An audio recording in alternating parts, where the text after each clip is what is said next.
여러분 상처가 있으십니까? 네, 그렇다면 왕이 될 확률이 큽니다. 우리가 상처라고 할 때는 명사죠. 몸을 다쳐서 부상 입은 자리, 흉터, 피해 입은 흔적, 이제 그걸 상처라고 하죠. 오늘 본문을 읽으면서 저는 그 상처라는 단어가 왜 떠올랐는지 모르겠어요. 오늘 이제 오후 시간에는요, 이 열왕기 상서 1장 2장을 보면은 약 100절, 한 절 모자른 100절 정도를 우리가 살펴보게 되는데요, 2장까지만 해도 100절 가량이 됩니다. 굉장히 중요한 이야기를 쓰고 있다는 거죠. 근데 이 이야기를 읽는 서두에 방금 읽었듯이 1절에서 4절, 1장 1절에서 4절에 보면 다윗 왕이 나이가 많아 늙어서 이불을 덮어도 따뜻하지 아니하다, 이렇게 나오고 있어요. 근데 여기부터 성경을 보게 되면 절대 이해가 안 되겠죠. 뭐가? 그 마음이 절대 이해가 안 됩니다. 그래서 오전에 배웠던 거를 최대한 또 우리가 상기시켜야겠어요. 오전에 제목이 뭐였어요? 설교 제목이 등불 켜주세요 였죠? 기억나시니까 감사하네요. 등불을 켜주세요 하는 게 제목이었고, 제가 그 제목을 정한 이유는 사무엘 상하, 열왕기 상하서가 다르다 같다? 같다. 같은 흐름이라고 말씀드렸고 복습을 하는 거예요. 헬라어 성경 무슨 역? 70인역에는 사무엘 상하서를 뭐라고 하고 있다고요? 네, 열왕기 1, 2서로 편찬을 했고, 그 다음에 우리가 가지고 있는 열왕기 상하서를 뭘로 했다고요? 열왕기 3, 4 3, 4 3, 4로 편찬을 했다 그랬죠. 또 어떤 성경 번역도 그렇게 쓰고 있다 그랬어요. 책 제목을 라틴어 성경책이 뭐라 그랬어요? 불가타역, 벌게이트역이라고 하는 그 라틴어로 되어 있는 성경도 사무엘 상하서를 역대기, 열왕기 뭐 이렇게 쓰는데 1, 2, 1, 2, 그 다음에 열왕기 1, 2서를 3, 4로 쓰고 있고, 큰 흐름을 우리가 살펴봤죠. 등불이라고 하는 단어가 어디부터 나왔어요? 사무엘 상 3장, 하나님의 등불은 아직 꺼지지 아니하였는데, 뭐 이렇게 나왔죠. 그 이제 사무엘 상 3장으로부터 시작을 해서 열왕기 하까지 우리가 쫙 봤죠. 우리로 치면 4권의 책인데, 이거는 원래 원전 두루마리로는 한 덩어리다 하는 것입니다. 굉장히 많은 분량을 쓰고 있는데 왜 나눴다 그랬어요? 헬라어 성경으로 넘어오면 약 이 단어 길이가 길어져 버리죠. 자음 모음이 막 다 써야 되니까. 근데 이브리어는 뭐만 쓴다 그랬어요? 원래 자음만 쓴다니까요. 여러분 이런 거 있죠. 문자를 자음만 보내는데도 읽을 수 있어요, 우리가. 그죠? 비읍, 기역, 시옷, 이응 이렇게 왔어, 여자친구 남자친구한테. 그럼 뭔 뜻이야 이게? 표정이 뭐야? 그 뭔 소리지 그게? 네, 보고 싶어 뭐 이런 뜻이 딱 통하잖아요. 그죠? 예? 그죠? 그러니까 히브리어는 그렇게 돼 있어요. 그래서 굉장히 짧게 쓰고 있죠. 근데 이거를 헬라어 성경으로 번역을 했다는 얘기예요. 그러면 분량이 50%가 길어집니다. 이 단어가. 예, 한글과 영어의 차이죠. 엄청나게 길어져요. 여기 가로 길이가. 그래서 책 나눠놨다, 이제 그런 얘기를 했고, 여기서 중심되는 내용은 등불이라는 이야기를 하면서 그 등불의 역할을 하는 사람이 누구라고요? 왕. 그게 사무엘 상하서 사울, 데이비드, 다윗, 그 다음에 이어지는 솔로몬, 10왕들의 이야기. 그들이 무슨 역할을 했어야 된다? 등불 역할을 했어야 되는 거죠. 그게 이제 멀리 우리로 하여금 지금 이 순간에는 이제 오늘날의 왕정 통치가 아니죠. 누가 등불 역할? 우리가. 이제는 우리가 세상에, 예수님 뭐라 그랬어요? 마태복음 5장에서도 봤고 우리가 많이 봤죠, 오전에. 너희가 세상에 빛이라, 너희가 등불이라. 등불을 말 아래 두지 않고 산 위에 두죠. 산 위에 마을을 감출 수 없듯이 너희가 그런 등불이라는 거예요. 이것은 뭐에 대한 표시예요? 그럼 교회. 그리고 진짜 세상에 그 오리지널 빛은 누구라는 거예요? 예수님 뭐라 그래요? 내가 세상의 빛이라. 예, 이게 다 연결이 되는 거예요. 그래서 등불을 켜주세요라고 제가 제목을 정한 것은 그 켜는 버튼이 어디 있다? 우리 마음에 있다는. 등은 있는데 불이 안 나올 수 있었죠? 아침에 제가 불 꺼봤잖아요. 여기다 칠흑 같죠? 앞사람 얼굴도 옆사람 얼굴도 안 보일 정도로. 등은 있는데 불이 안 켜질 수 있죠? 스위치를 온 켜야 되는 거예요. 그럼 불이 탁 들어오는 것이죠. 우리도 등이에요. 다 등은 등인데 이게 불이 켜진 등인지 꺼진 등인지 헷갈리는 거죠. 이걸 보여주는 게 뭐다? 사무엘 상하, 열왕기 상하서라는 거예요. 그럼 이 어려운 책도 이제 아주 쉽게 이해가 된 겁니다. 제가 말한 이야기가 아니라 성경에 있는 내용이죠. 등불. 다윗을 향하여 용사들이 뭐라 그래요? 당신은 무슨 등불? 다윗을 향하여 무슨 등불? 이스라엘의 등불이니이다. 그런 말을 봤죠 우리가. 그러고 나서 그 다윗은 하나님을 향하여 뭐라 그래? 여호와께서 우리의 등불이라는 거예요. 등불. 여호와께서 우리의 어둠을 비춰주시는 분이라는 거예요. 그래서 이제 사무엘 상하서, 열왕기 상하서 볼 준비가, 세팅이 다 끝난 거예요. 그게 오전에 아주 중요한 설교였고, 결국은 이 세상의 빛으로 우리 주님 예수 그리스도께서 세상에 임하셨다. 그래서 어둠 가운데 비쳤는데 어둠이 그걸 싫어했고 오히려 더 어둠으로 들어갔다는 거예요. 그러고 나서 우리를 이제는 왕 같은 제사장으로 불렀는데 그 이유는 뭐다? 너희를 그 어둠의 나라에서 빛의 아들의 나라로 옮긴 이 기쁜 소식을 전하게 하려 함이라. 그게 우리의 사명이었고, 우리가 꺼져 있는 방에, 불이 꺼져 있는 방에서 불 켰으면 좋겠다 라는 소원이 있는 만큼만 하루에 한 번씩 일어난다면, 아까 우리가 아침에 불을 껐을 때 좀 빨리 키지, 불 좀 켜주지, 빨리 필기해야 되는데 지금 뭐 요 정도 마음만 우리가 하루에 한 번씩만 먹을 수만 있다면, 한 번 더 불을 꺼볼까 지금? 그러지는 않겠지만 그 정도 간절함만이라도 우리한테 있다면, 우리가 날마다 내 발의 등이고 빛이 되는 말씀 안으로 접속을 한다 이거예요. 그래서 내 영혼의 빛이 켜진다는, 그리고 주변에게도 빛을 발할 수 있는 사람이 된다 하면서 적용까지 다 살펴봤었습니다. 그래서 이게 연장선에 있는 거지 별개의 이야기가 아니니까요. 저희 교회 특성상 창세부터 계시록까지 설교가 진행되니까 오늘 오전에 했던 그 열왕기서 개론 부분은 여러분 굉장히 중요한 거예요. 솔직히 말씀드리면 신학교에서도 안 배운 겁니다. 제가 단 한마디도 열왕기서 자체를 배우질 않았어요. 신학교 3년 내내. 그러니까 여러분 잘 들으셔야 돼요. 저도 뭐 이런저런 책 연구하면서 성경을 보고 탁 뽑아낸 그 핵심 엑기스니까. 저희 집에 첫째 딸이 있죠. 굉장히 요즘 등불을 사모합니다. 난리가 나요. 아이를 키우는 부모님들 다 아실 겁니다. 이 밤이 되면 불을 끄고 자야죠. 전기불을 끄면 난리가 나는 거예요. 불 끄지 마, 불 끄지 마, 불 켜요, 아빠 불 켜요, 불 켜요. 매일 그래, 매일. 그래서 불을 켜고 잔답니다. 거실 불은 늘 켜져 있고요. 진짜로. 왜냐하면 이제 거실을 켜놓으면 방문을 좀 닫으면 방문으로 빛이 새어 들어오니까 그 빛으로 얘가 살아가는 거야.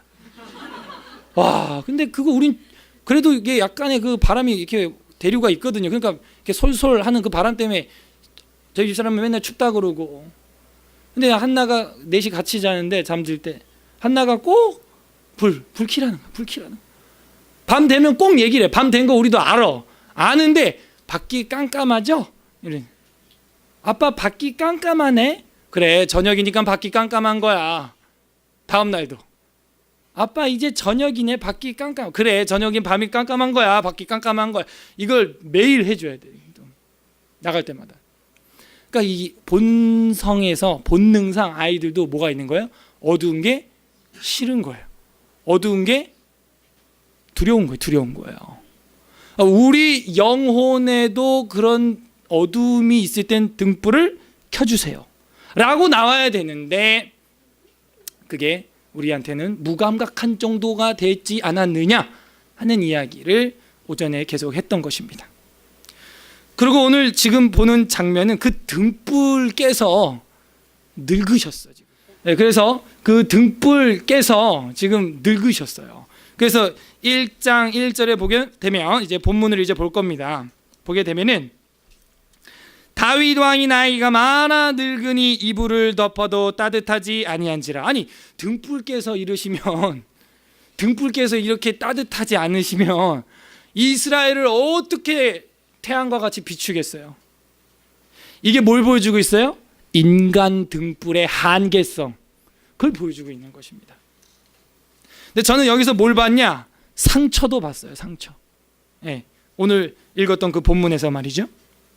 그래서 이 오후 예배 시간에는 왕의 상처라고 하는 제목으로 한번 이 다윗의 폐위식과 장례식, 그리고 솔로몬의 즉위식, 이게 시비가 교차됩니다. 그러면서 시작하는 이 열왕기 1, 2장은 굉장히 중요하고, 이 즉위식을 우리가 잘 봐야 어디까지 가냐? 우리 주 예수 그리스도의 즉위식을 볼 때 이 엄청난 깨달음이 와요. 여러분, 성경 우리가 보는 목적은 뭐예요? 우리가 성경을 이렇게 다 보는 목적은 뭐예요? 우리 주 예수님이 그리스도 메시아라는 걸 확증해야 될 거, 확증. 그러려면 이 구약을 잘 알아야 돼요. 신약이 두께는 3배 얇지만 어렵기로는 3배 이상 어렵다는 거예요. 이 모든 모세의 율법과 선지자의 글과 시편이 뭐에 대하여 이야기하냐 이거예요. 우리가 신약 성경까지 대하설교가 지금 창세기부터 열왕기 상까지 들어왔는데 많이 왔죠? 그래도 열왕기 하 가면 이제 예언서 따다닥 하고 시가서 하면 딱 구약이 끝나요. 왜 우리가 이걸 보는지 한번 다시 생각을 해야 될 것 같습니다. 누가복음 한번 펼쳐 보시죠. 신약이죠. 루카스의 복음입니다. 누가복음 마지막 장 펼쳐 보시죠. 24장 44절. 누가복음은 141페이지 신약성경에 있습니다. 누가복음 24장 44절 우리 다 같이 한번 읽어보겠습니다. 시작. 또 이르시되 내가 너희와 함께 있을 때 너희에게 말한 바 곧 모세의 율법과 선지자의 글과 시편이 나를 가르쳐 기록된 모든 것이 이루어져야 하리라 한 말이 이것이니라. 딱 3개가 정확히 구약 통째로 나오죠. 뭐예요? 1번 모세의 율법과 2번 선지자의 글과 3번 시편. 이 구약 전체가 지금 뭐에 대해서 이야기하는 거래요? 나에 대해서. 그러니까 우리가 구약을 성실하게 잘 배우고 뿌리를 내려야 우리 자녀들도 예수는 그리스도다, 예수님이 우리 주님이시다라고 고백이 나오지, 만약에 구약을 잘 보지 않으면 그런 고백이 안 나온다는 겁니다. 웬 젊은이가 피투성이가 돼서 그냥 나무에 달려 저주받아 죽었네, 그 시체를 제자들이 감춰서 부활했다고 거짓말하네, 이렇게 되는 거예요. 그래서 우리가 지금 열왕기 상서 다시 돌아와서 1장 들어감에 있어서 중요한 위치에 지금 와 있다 하는 것입니다. 제가 처음에 질문했어요. 여러분 상처가 있습니까? 그렇다면 왕이 될 확률이 큽니다 그랬어요. 사진을 제가 또 안 하던 거 3년 만에 처음으로 설교 중에 사진을 준비해 봤는데 보여주시면 이제 이런 게 딱 나왔어요. 뭐야 이게? 고양이? 사자는 어디 왕이래요? 네, 밀림의 왕, 정글의 왕, 백수의 왕이라고 하지 않습니까? 멋있죠? 그래서 비유하기를 구약 성경은 유다 지파의 사자가 누구라는, 그죠? 유다 지파의 사자가 누구냐는 거예요. 바로 바로 주님이시라는, 예수 그리스도라는 거예요. 그럼 뭘 보여주고 있어요? 왕이라는 거예요. 라이온 킹. 행야바 행야야 다 봤죠? 예. 전 그 노래 다 외웠었어요 어린 나이에. 아뜨백냐 바바기지야바 에치쿠 뭐라 그래.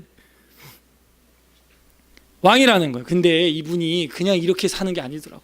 넘겨봐요 한 장. 예, 넘어가면요 멋있죠. 여기까지 멋있죠. 근데 얼굴을 가까이서 본 적 있어요 혹시? 넘겨봐요.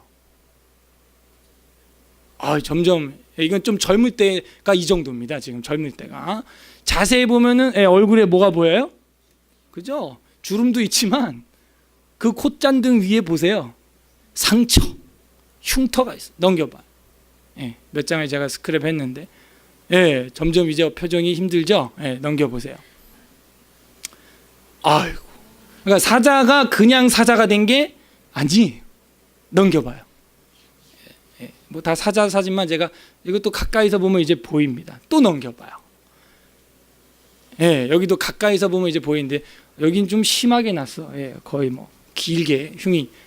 근데 어쨌기에 저런 얼굴에 그림을 그렸냐? 넘겨봐요. 예, 이제 막 싸움 끝낸 사람이 사자입니다. 예. 저렇게 왕권을 유지하기 위해서 저렇게 싸우고 저게 이제 아물면 상처가 되는 거예요. 흉터가 되는 거예요. 넘겨봐요. 예.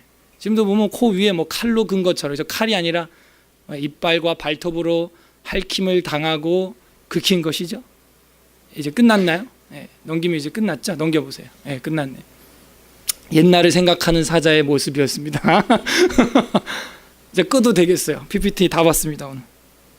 그러니까 제가 상처가 있으면 왕이 될 확률이 크다고 말씀드렸고, 이 다윗도 지금 이불을 덮어도 따뜻하지 않는 늙은 사자가 되었는데 그가 상처가 많다는 것입니다. 그렇기에 지금 여기에 다윗이 존재할 수 있게 된 것이죠. 왕이라는 건 그런 것 같아요. 왕이 되려면, 왕의 위치를 유지하려면 그렇게 상처가 많아야 되는 것 같습니다. 그래서 오늘 본문을 보게 되면 구조가 열왕기상 1장에서 2장까지 다윗 왕의 이제 하차, 폐위와 솔로몬 왕의 계승 문제를 다루고 있어요. 그럼 솔로몬도 젊은 사자처럼 앞날이 뻔한 거예요, 뻔한 거. 그래서 1, 2장엔 솔로몬 왕의 계승 문제를 다루고 있습니다. 더 자세히 말씀드리면 1장 초반부터 2장 말까지 한 인물이 또 라이벌이 나오는데 그 아도니아라고 하는 사람이 나옵니다. 이 아도니아의 반역으로 1장이 시작이 됩니다. 그리고 아도니아의 죽음으로 2장이 마무리가 돼요. 반면 솔로몬의 왕권의 위기죠. 아도니아가 반역을 했다는 것은 왕권의 위기죠, 솔로몬에겐. 그런데 아도니아가 나중에 2장 끝에 죽었다는 건 솔로몬 왕권이 이제 수립되었다는 것을 보여주는 겁니다. 역시 이 두 개의 이 이야기가, 희비가 갈리고 있는 것을 우리가 파악을 해내야 됩니다. 왕위 계승이 완료되기까지 솔로몬도 백수의 왕으로 사자의 길을 걷게 됩니다. 결코 그 길은 쉽지 않아요. 다윗도 봤지만 도망자의 인생이 전부였어요. 도망자의 인생이 전부였다 하는 것을 알 수가 있습니다. 1, 2장 내용 설명 다 끝났습니다. 이제 읽어 나가면 되는 거예요. 이럴 때 성경 읽지 언제 읽겠습니까? 1장 1절 다윗 왕이 나이가 많아 늙으니 이불을 덮어도 따뜻하지 아니한지라. 늙었어요. 이쯤 되면 이제 어떻게 해야 되느냐? 후계자를 계승을 해야죠. 근데 이걸 굳이 늙었다고 기록하는 이유는 뭐예요? 안 하고 민기적거리고 있다 하는 거예요. 지금 참 안타깝죠? 일이 터져. 그러다가 아도니아가 일어나는 거예요, 들고. 2절 그의 시종들이 왕께 아뢰되 우리 주 왕을 위하여, 위하여라는 단어가 딱 보이지 않습니까? 젊은 처녀 하나를 구하여 그로 왕을 받들어 모시게 하고 왕의 품에 누워 우리 주 왕으로 따뜻하게 하리이다 하고. 그러니까 부하들은 왕을 위하여 이렇게 일을 하는 거예요. 근데 결국은 왕은 어떻게 해야 될까요? 여호와를 위하여 일을 해야죠. 근데 다윗이 실수했던 게 뭐라 그랬어요? 지난주에 본 게 나를 위하여 일을 함으로써 무너지게 된 거죠. 그러니까 나를 위해서 일하면 안 돼요. 나를 통하여 하나님이 일하시게 해야죠. 역사가는 한결같이 쓰고 있어요. 이렇게 위하여, 위하여, 통하여. 근데 부하들은 일단 왕을 위하여 사는 것이죠. 그 왕은 진짜 왕인 하나님을 위하여 살아야 되는 것이고요. 그게 등불의 관계입니다. 3절 이스라엘 사방 영토 내 아리따운 처녀를 구하던 중 수넴 여자 아비삭을 얻어 왕께 데려왔으니 아리따운 처녀랍니다. 근데 이 할아버지한테 시집을 왔어. 4절에 보면요, 이 처녀는 심히 아름다워 그가 왕을 받들어 시중을 들었으나 왕이 잠자리를 같이 하지 아니하였더라. 아이고, 그렇게 예쁜 자매가 그냥 평생 독수 공방을 했대요. 차라리 젊은 청년한테 시집을 보내지. 너무 아깝다, 그죠? 너무 아까워. 여자의 하나 인생만 배려놨어. 여기까지가 이제 서론입니다. 열왕기서에서 인간 왕의 한계성, 인간 등불의 한계성, 이걸 보여주고 있다 그랬어요. 자, 딱 대비가 되는데 5절 다 같이 한번 읽어봤으면 좋겠어요. 5절, 1장 5절 시작.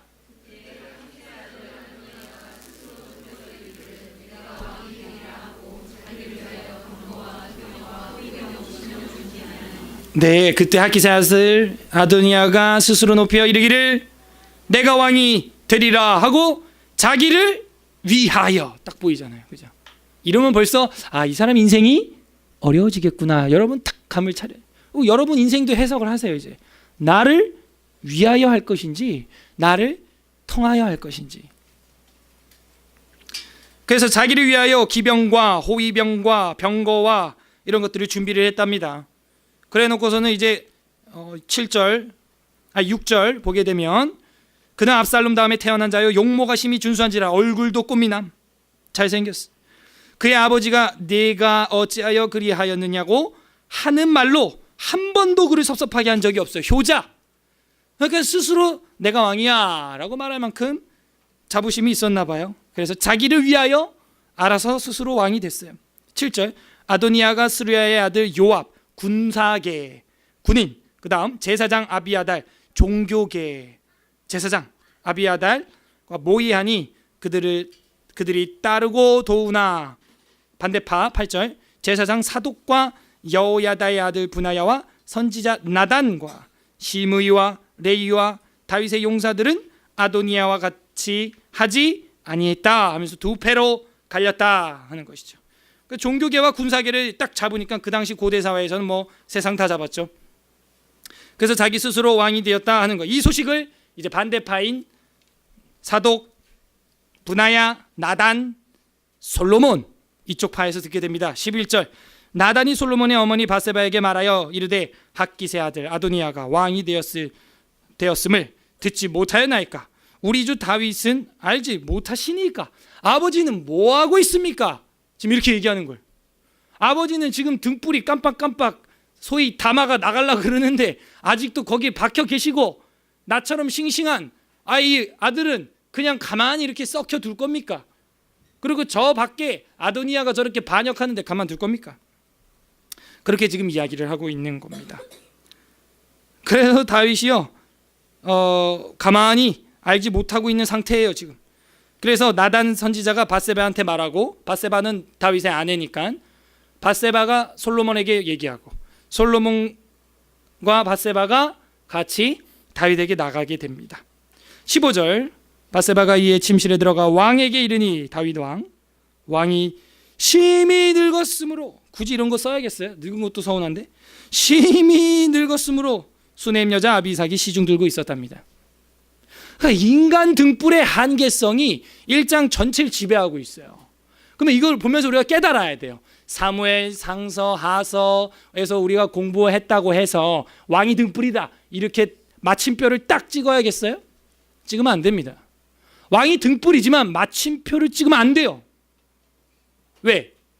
열왕기상에서 그 왕이 등불인데 한계성이 있다는 걸 계속 우리에게 보여주고 있기 때문이죠. 그래서 심히 늙었다.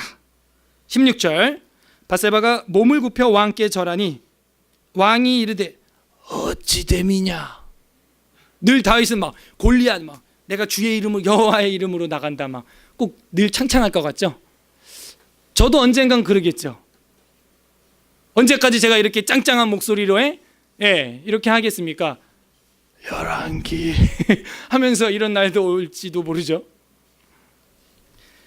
그래서 이제 천하의 다윗 늙었어요.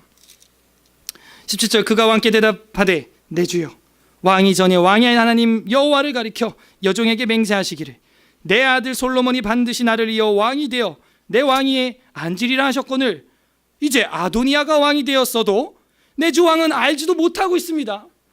보청기 안 꼈냐? 뭐 이런 얘기야. 늙어가지고 저 밖에서 지금 19절에 보면 잔치를 하고 있는 소리가 들리는데 말이죠. 그가 수소와 살찐 송아지와 양을 많이 잡고 왕의 모든 아들과 제사장 아비아달과 군사령관 요압을 청하였으나 왕의 종 솔로몬은 청하지 아니하였나이다. 이 완전 솔로몬을 뭐 하고 있어요? 왕따 시키고 있는 거예요. 내주 왕이여 20절 온 이스라엘이 왕에게 다 주목하고 누가 내주 왕을 이어 그 왕 위에 앉을지를 공포하시기를 기다리나이다. 그렇지 아니하면 내주 왕께서 그의 조상들과 함께 잘 때 돌아가실 때 나와 내 아들 솔로몬은 반역자 죄인이 되리이다. 반대편이 된다는 거예요. 야, 이렇게 하니까요 이제 그 간절함이 상달됩니다. 22절 바세바가 왕과 말할 때 선지자 나단이 들어옵니다. 이제 막 불난 곳에 기름까지 이제 들이붓는 사건이죠. 나단이 한술 더 뜨게 됩니다. 어떤 사람이 왕께 말하여 이르되 선지자 나단이 여기 있나이다 하니 그가 왕 앞에 들어와서 얼굴을 땅에 대고 왕께 절하고 이르되 내 주 왕이여 이르시기를 아도니아가 나를 이어 왕이 되어 내 왕위에 앉으라 하셨나이까? 지금 질문을 하는 거죠. 그가 오늘 내려가서 수소와 살찐 송아지와 양을 많이 잡고 왕의 모든 아들과 왕자들 군사령관들과 군대들 제사장 아비아다를 정하였는데 그들이 아도니아 앞에서 먹고 마시며 아도니아 왕은 만세 술을 하옵소서 하였나이다. 그러나 하면서 나단도 서운한 이야기를 합니다. 뭐라 그래요? 26절에 왕의 종 나와 나가 누구야? 나단 선지자 나와 누구? 제사장 사독과 여호야다의 아들 브나야와 왕의 종 누구? 솔로몬은 청하지 아니하였사오니. 그러니까 솔로몬만 안 부른 게 아닌 거죠 지금 보니까. 그런데 아까 25절에 누구는 불렀대요? 다른 왕자들 군대 장교들 다 불렀다는 거예요. 종교인들. 근데 이 사람만 똑 빼고 안 불렀다는 거예요.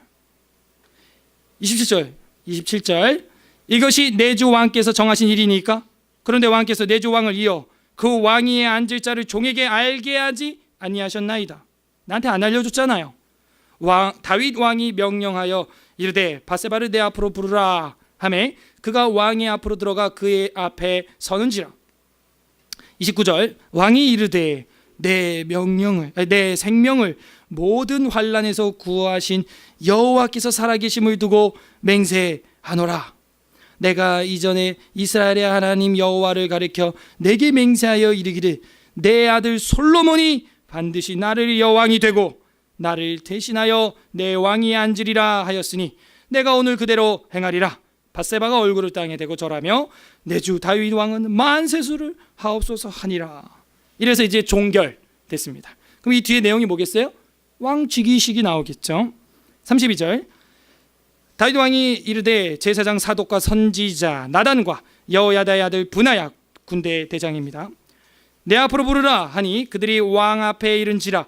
왕이 그들에게 이르되 너희는 너희 주의 신하들을 데리고 내 아들 솔로몬을 내 노새에 태우고 왕이 탔던 짐승 거기 태우라는 거예요.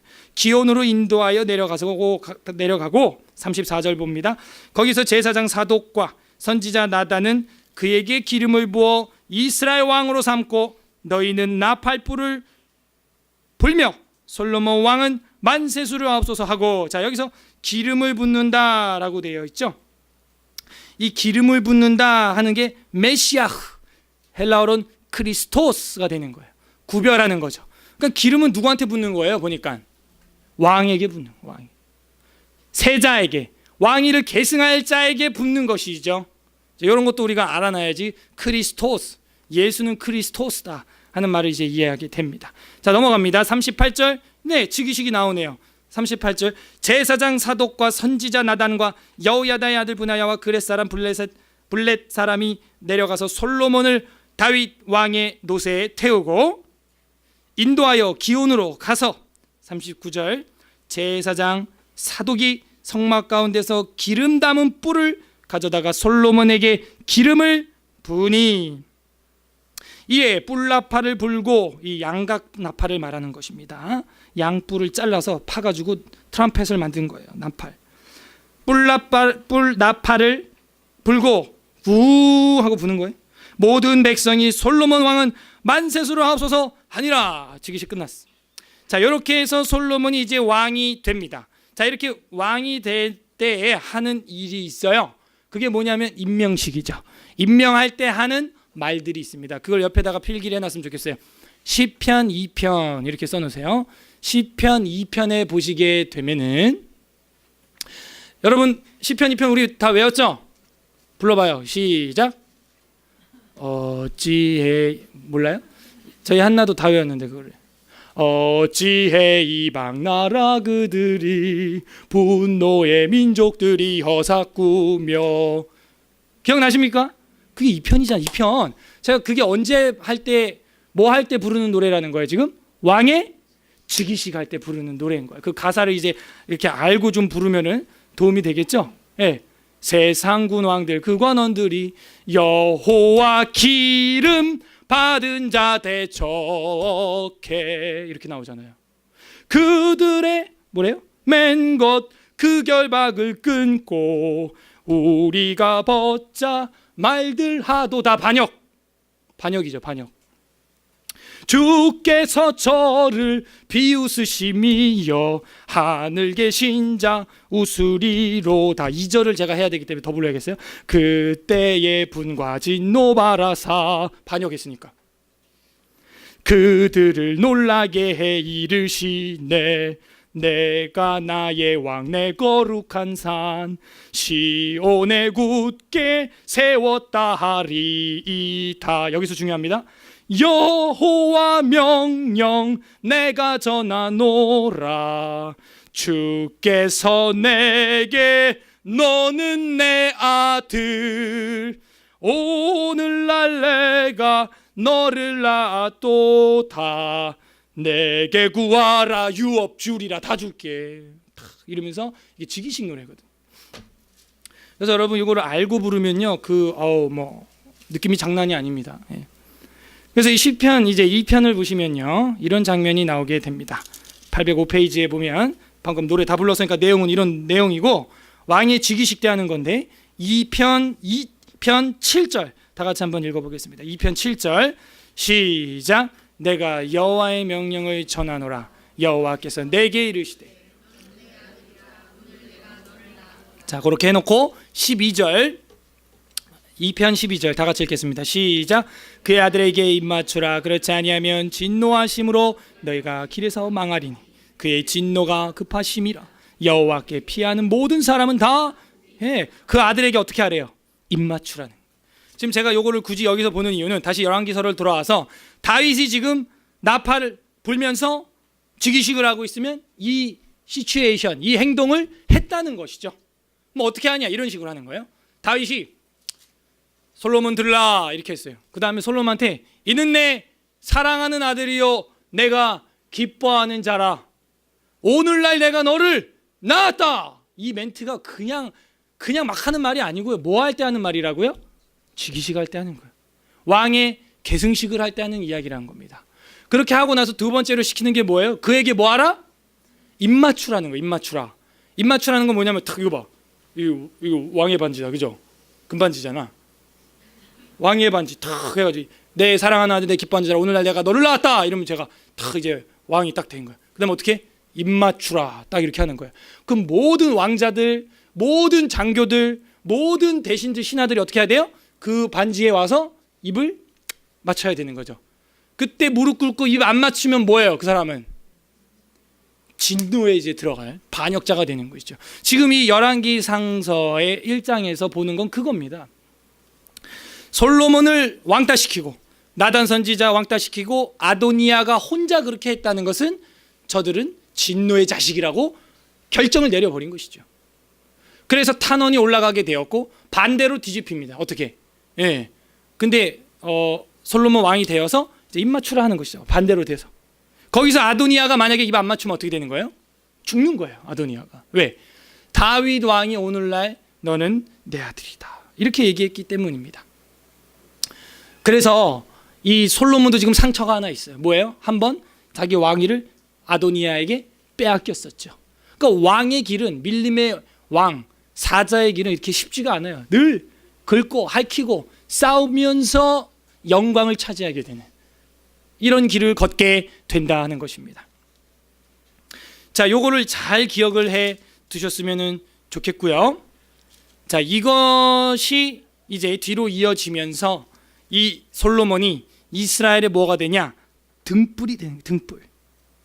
자, 45절 넘어갑니다. 제사장 사독과 선지자 나단이 기온에서 기름을 부어 왕으로 삼고 무리가 그곳에 올라가며 즐거워함으로 성읍이 진동하였나니 당신들에게 들린 소리가 이것이라 하면서 완전 빵빠레를 울렸나 봐요. 그래가지고 아도니아 패가 와 이게 뭔 소리냐 알고 봤더니 다윗이 솔로몬을 왕으로 삼았대. 이야 이제 우린 죽었다. 이래가지고 난리가 납니다. 49절 아도니아와 함께한 손님들이 다 놀라 일어나 각각 자기 길로 도망갑니다. 아도니아도 솔로몬을 두려워하여 일어나 가서 제단불을 잡으니 어떤 사람이 솔로몬에게 말하여 이르되 아도니아가 솔로몬 왕을 두려워하여 지금 제단불을 잡고 말하기를 솔로몬 왕이 오늘 칼로 자기 종을 죽이지 않겠다고 내게 맹세하기를 원한다. 이게 뭐냐면요, 제단은 이제 희생의 장소잖아요. 거기 제단 뿔을 딱 잡으면서 여기서 나 안 살려주면 나 여기서 죽어버릴 거야. 뭐 이런 협박이에요. 약간. 그러니까 거기 사람 피를 흘리면 안 되니까 내려와 들어줄게 하면서 그 사람의 뭐가 생명은 부재가 되는 것이죠. 아도니아가 그 행동을 한 거예요. 52절에 솔로몬이 이르되 그가 만일 선한 사람일진데 그의 머리털 하나라도 땅에 떨어지지 아니하려니와 그에게 악한 것이 보이면 내가 죽일 거야. 사람을 보내 그를 제단에서 끌어내리니 그가 와서 솔로몬 왕께 절하매 솔로몬이 그에게 너 집으로 가라 이러는 거예요. 솔로몬 왕 앞에 와서 아도니아가 절했다는 건 뭐예요? 입 맞췄다는 거예요 지금. 그래서 사함이 이루어졌죠. 그러고 나서 2장에 가면 이제 중요한 게 또 나오는데요. 2장 1, 2, 3, 4절에는 굉장히 중요한데요. 오전에 봤던 거랑 일맥하기 때문입니다. 다윗 왕의 유언과 다윗 왕의 죽음이 나옴과 동시에 이 나라가 솔로몬 등불로 어떻게 켜질 수 있느냐, 어떻게 솔로몬이 등불로 켜질 수 있느냐, 그 길을 제시해 주고 있어요. 어떻게 만사 형통할 수 있느냐, 그걸 제시해 주고 있어요. 그 2장입니다 1절에 보면 다윗이 죽을 날이 임박하매 그의 아들 솔로몬에게 명령하여 이르되 내가 이제 세상 모든 사람이 가는 길로 가게 되었노니. 그게 뭐예요? 가는 길 어디로 가는 거예요? 죽음의 길, 가로 열고 나도 가고 있다 이렇게 쓰세요. 예.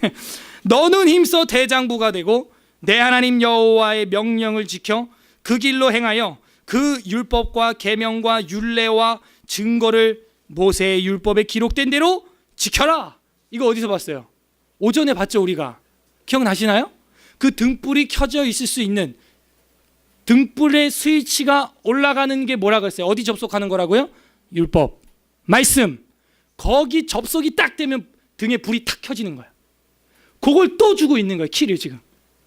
여기 이제 3절이 핵심이에요. 3절에 여러분 밑줄을 치고 별표 100개예요. 다시 읽겠습니다. 내 하나님 여호와의 명령을 지켜 그 길로 행하여 그 법률과 계명과 율례와 증거를 모세의 율법에 기록된 대로 지키라. 그리하면 네가 무엇을 하든지 어디로 가든지 형통하리라. 우리가 서울 에스라교회 온 목적이 그거 아닌가요? 사실은 올바로 등불 역할을 하려고, 올바로 스위치 키려고, 같이 그렇게 으쌰으쌰하는 성도들과 교육자 만나서 같이 힘써서 하나님을 배워가려고 그렇게 모인 거 아닌가요? 그러면 형통하게 된다는 거예요. 4절 다 같이 읽어보겠습니다. 중요합니다. 2장 4절도 굉장히 중요해요. 시작.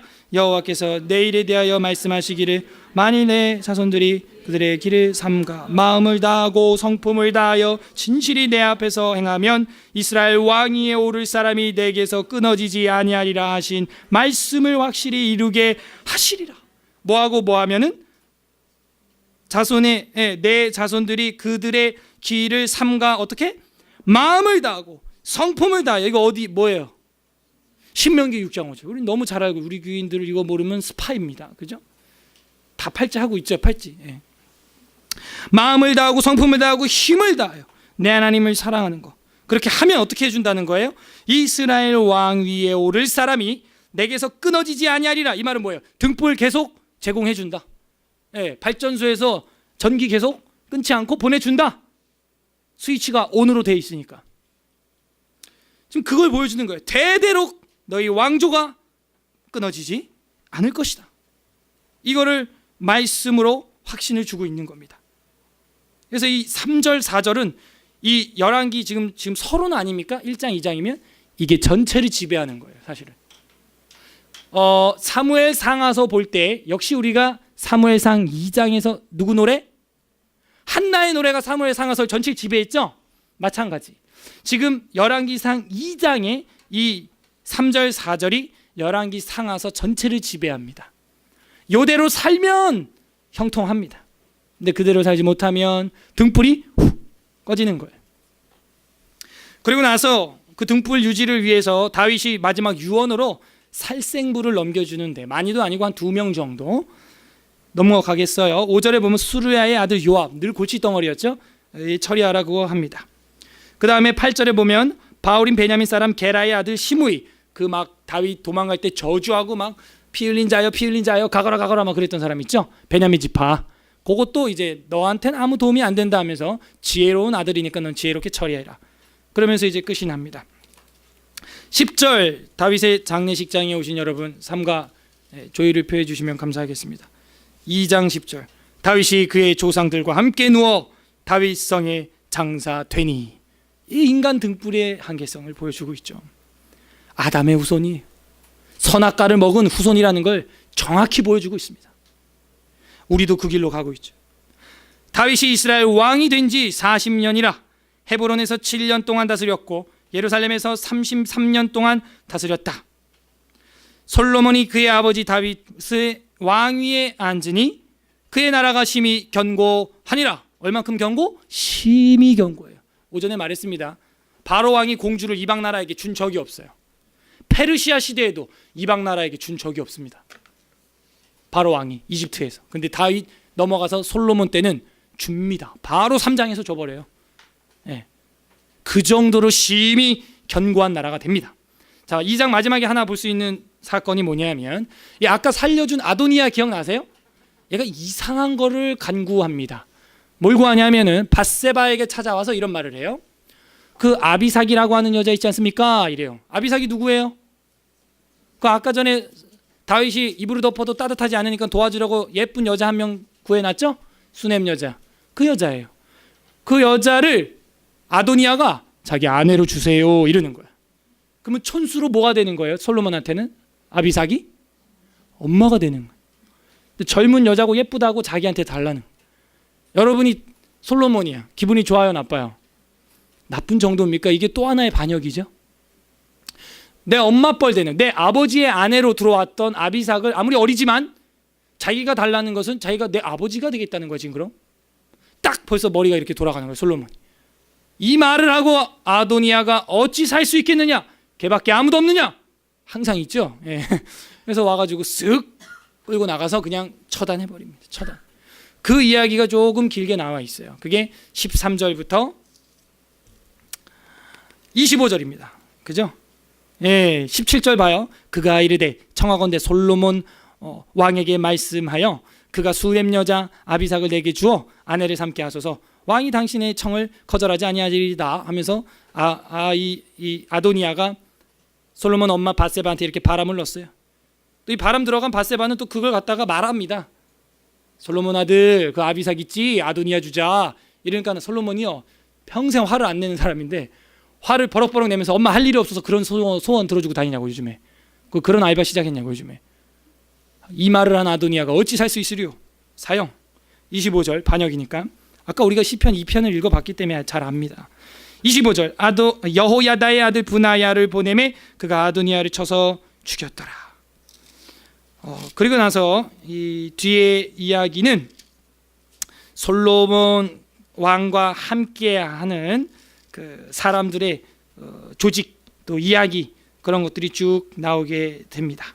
그건 이제 제가 지금 오늘 다루려는 주제는 아니니까 거기까지만 보도록 하고요. 이제 좀 정리를 해야겠는데요.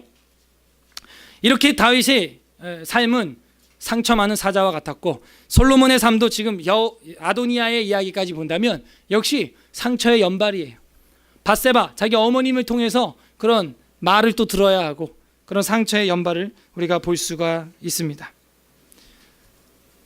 등불로서의 역할을 감당한다는 것은 쉽지가 않아요. 그리고 상처가 있다면 우리는 왕의 길로 가고 있구나라고 생각을 해도 틀린 말이 아니다라고 저는 말씀을 드렸습니다. 이것이 오늘날 우리에게 어떤 의미가 있는지 그걸 좀 살펴봤으면 좋겠어요. 베드로전서 2장 9절을 오전에 봤으니까요. 지금 또 보진 않겠고 제가 구두로만 말씀을 드리면 이제는 너희는 뭐라는 거예요? 왕 같은 제사장이라는 거예요. 이제는 우리가 뭐라는 거예요? 우리가 왕이라는 왕. 우리가 이제 왕 같은 제사장이 됐다는 거예요. 그러면 우리의 인생길이 이제 어떨 것 같습니까? 아까 봤던 그 사자의 얼굴, 인생의 훈장처럼 남은 상처. 여러분에게도 이제 그런 상처들이 지금도 있고 앞으로도 있을 수 있다는 거예요. 왜? 우리가 누구니까? 왕 같은 제사장이기 때문에. 그래서 상처가 있는 게 당연한 거예요. 상처가 없는 게 이상한 겁니다. 오히려. 아니면 우리가 왕 같은 제사장이 아니기 때문에 상처가 없을 수 있죠. 베드로전서 2장 9절을 오전에 봤으니까 오늘 오후에는요. 그 2장 19절 좀 봤으면 좋겠어요. 그 이후에 나오는 이야기입니다. 베드로전서 펼쳐보세요. 베드로전서 2장 19절. 2장 9절은 이제 너희는 그러나 너희는 이제 왕 같은 제사장이요 했던 것이고, 그 뒤에 나오는 말이 베드로전서 2장 19절입니다. 한 절 19절 다 같이 읽겠습니다. 시작. 부당하게 고난을 받아도 하나님을 생각함으로 슬픔을 참으면 이는 아름다우나. 여러분, 부당하게 고난을 받고 상처를 받고 있습니까? 하나님을 생각함으로 슬픔을 참으시면 그건 아름다운 백수의 왕, 멋진 훈장이 되는 거예요. 이제는 우리가 왕 같은 제사장이라면 당연히 따라옵니다. 누가? 아도니아가. 당연히 따라오는 거예요. 누가 따라와요? 골리앗이 따라오는 거예요. 누가 따라와요? 시므이가 따라오는 거예요. 누가 따라와요? 요압이 다윗 인생에 따라오는 거예요. 여러분이 참된 그리스도인이고 왕 같은 제사장이라면 옵니다. 뭐가? 상처가. 그래서 제가 처음에 말했어요. 여러분 상처가 있습니까? 그렇다면 왕이 될 확률이 큽니다. 우리 주 예수님께서 어떻게 사셨는지 여러분 아실 겁니다. 이사야서 53장 4절 6절에 보게 되면 그는 실로 우리의 질고를 지고 우리 슬픔을 당하였거늘 우리는 생각하기를 그는 징벌을 받아 하나님께 맞으며 고난당한다 하였노라. 그가 찔림은 우리의 허물 때문이요 그가 상함은 우리의 죄악 때문이라. 그가 징계를 받음으로 우리가 평화를 누리고 그가 채찍에 맞음으로 우리는 나음을 받았다 하는 것이죠. 이게 유다 지파의 사자가 가는 길이었다. 왕의 상처. 그래서 시편 2편 7절과 12절에 제가 아까 표시를 하고 읽었는데 그거를 기억하면서 이제 두 절을 보고 기도하고 마치겠습니다. 마태복음 3장 15절, 신약성경 마태복음 3장 15절 펼쳐보시죠.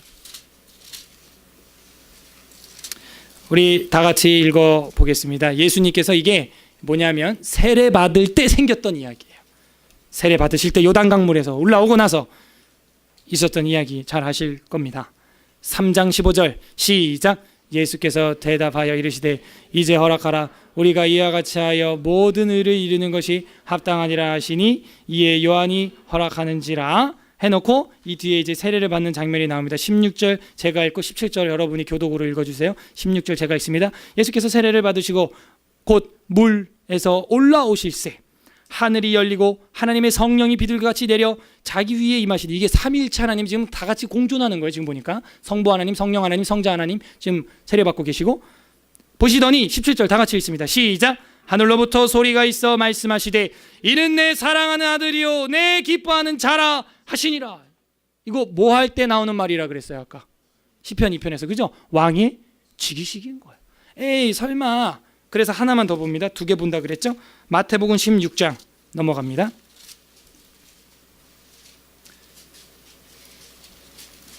24절 이 기독교 핵심을 보여주는데요.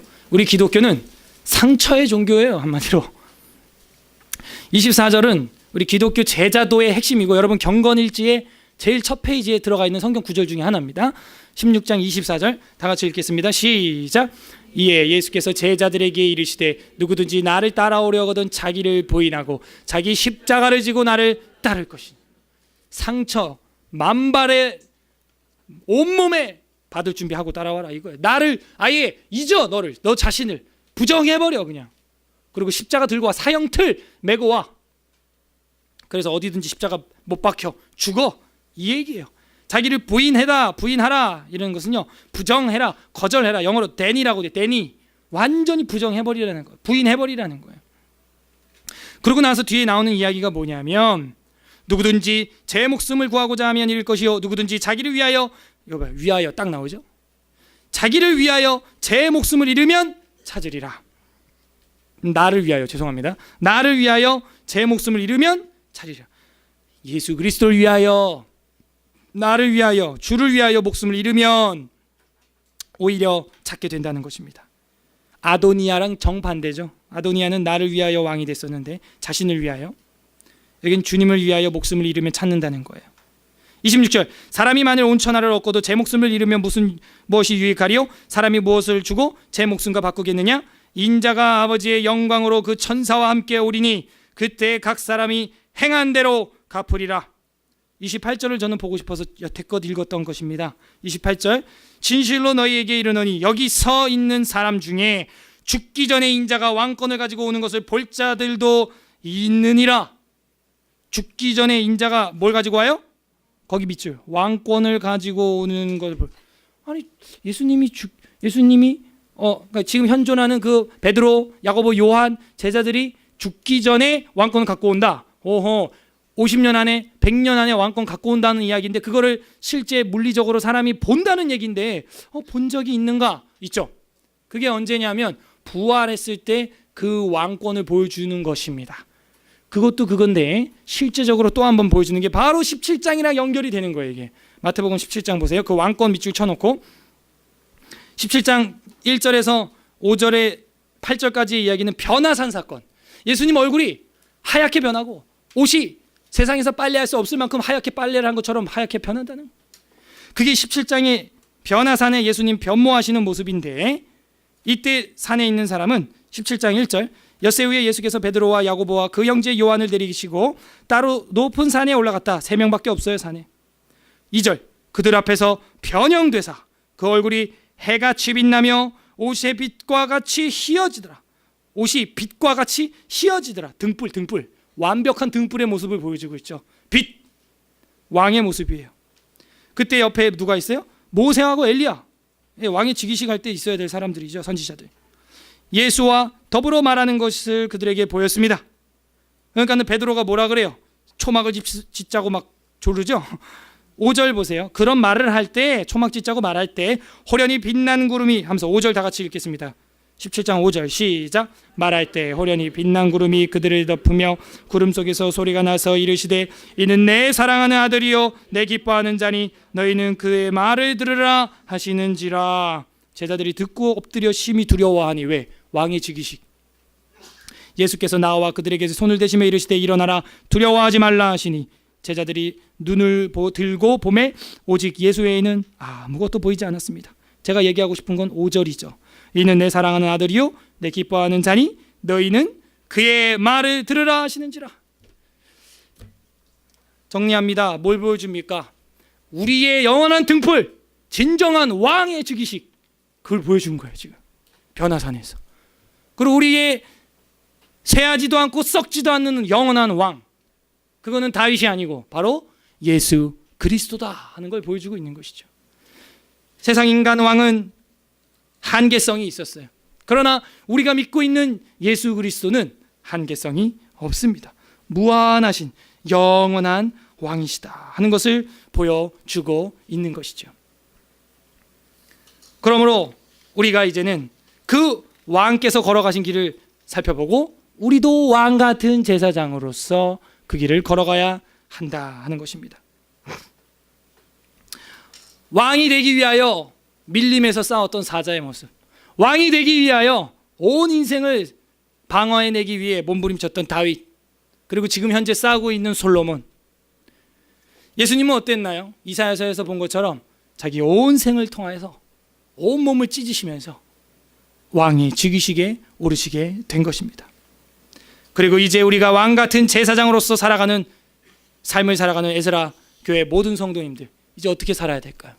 상처받기를 두려워하지 마시고, 상처받으면 내가 왕 같은 제사장의 길을 걷고 있구나, 내가 왕 같은 제사장이 될 확률이 크구나 하고 영광스럽게 여기고 이 제자의 십자가의 길을 걸어가시길 바랍니다.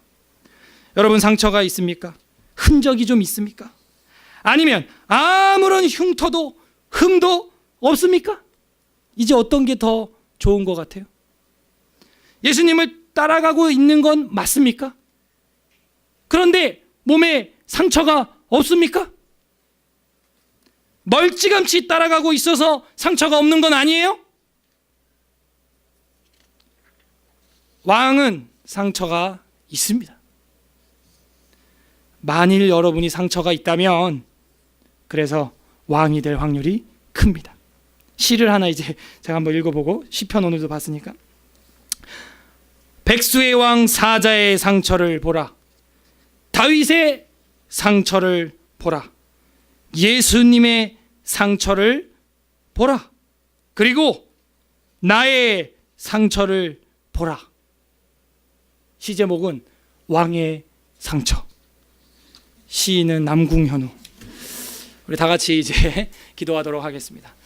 하나님 말씀 생각하면서 이 시간 기도를 할 텐데요. 하나님, 왕의 길은 상처의 길이요, 하다못해 짐승의 왕인 사자도 온갖 투사처럼 싸우다가 밀림의 왕으로 군림하는데 우리의 왕이신 예수님, 온몸을 던져서 우리를 사랑해 주셨고 온몸을 찢으셔서 왕의 되간식을, 즉위식을 이루시며 사랑하는 아들이고 기뻐하는 자라는 칭호를 받으셨는데 우리는 상처가 두려워서, 흉터가 무서워서 그 제자의 길을 따라가지 않고 날마다 나를 부인하고 십자가를 졌어야 되는데 나를 오히려 긍정하고 교만하고 자랑하고 나를 통하여가 아니라 나를 위하여 살았던 것들 용서하여 주시옵소서. 이렇게 회개했으면 좋겠고요. 두 번째, 이제는 결단하면서 하나님, 이제는 왕 같은 제사장으로서 그걸 두려워하지 아니하고 애매히 고난을 받아도, 부당하게 고난을 받아도 하나님을 생각함으로 슬픔을 참고 이김으로 아름다운 삶을 살아가는 참된 제자들 되게 해주시고 그 상처가 나중엔 주님 앞에 멋진 훈장이 되어서 바울처럼 내 몸에 그리스도의 흔적이 있노라 라고 갈라디아서 6장에서 고백한 것처럼 우리도 주님 앞에서, 사람들 앞에서, 우리 손주들 자녀들 앞에서 고백하는 믿음의 사람이 되게 하여 주시옵소서. 그렇게 두 가지 회개와 결단 기도하도록 하겠습니다. 기도하겠습니다. 하나님 아버지 감사드립니다. 왕의 상처를 보면 우리의 삶을 신앙이